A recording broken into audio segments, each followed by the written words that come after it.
এখন অনেক একা হয়ে গেছি, কেমন জানি লাগতেছে। বাবা খুব ভেঙে পড়ছে, আম্মু খুব ভেঙে পড়ছে, আমার কোনো কিছু ভালো লাগতেছে না। বৈষম্য বিরোধী আন্দোলনে হামলা ও আন্দোলনকারীদের হত্যার অভিযোগে যাত্রাবাড়ী থানায় দায়ের করা একটি মামলায় কন্টেন্ট ক্রিয়েটর তৌহিদ আফ্রিদির বাবা মোহাম্মদ নাসির উদ্দিন সাথীকে গ্রেফতার করেছে ঢাকা মহানগর গোয়েন্দা পুলিশ। রোববার সন্ধ্যায় রাজধানীর গুলশান থেকে তাকে গ্রেফতার করা হয়। ঢাকা মহানগর পুলিশের মিডিয়া অ্যান্ড পাবলিক রিলেশনস বিভাগের উপকমিশনার মোহাম্মদ তালিবুর রহমান গ্রেফতারের বিষয়টি নিশ্চিত করেছেন। ডিবি সূত্রে জানা গেছে, ডিবি ওয়ারি বিভাগের একটি দল গুলশান থানা এলাকায় অভিযান চালিয়ে নাসির উদ্দিন সাথীর নিজ বাসা থেকে তাকে গ্রেফতার করে।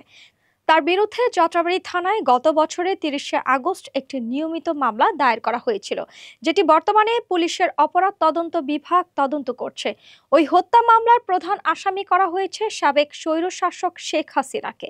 এই মামলার আসামির তালিকায় 2 নম্বরে রয়েছেন সাবেক সেতুমন্ত্রী ওবায়দুল কাদের এবং 3 নম্বরে সাবেক আইজিপি আব্দুল্লাহ আল মামুন। এই মামলার 25 জন আসামির মধ্যে 11 নম্বরে রয়েছেন তৌহিদ আফ্রিদি এবং 22 নম্বরে তার বাবা নাসির উদ্দিন সাথী। এছাড়া অজ্ঞাত আরো 150 জনকে আসামি করা হয়েছে।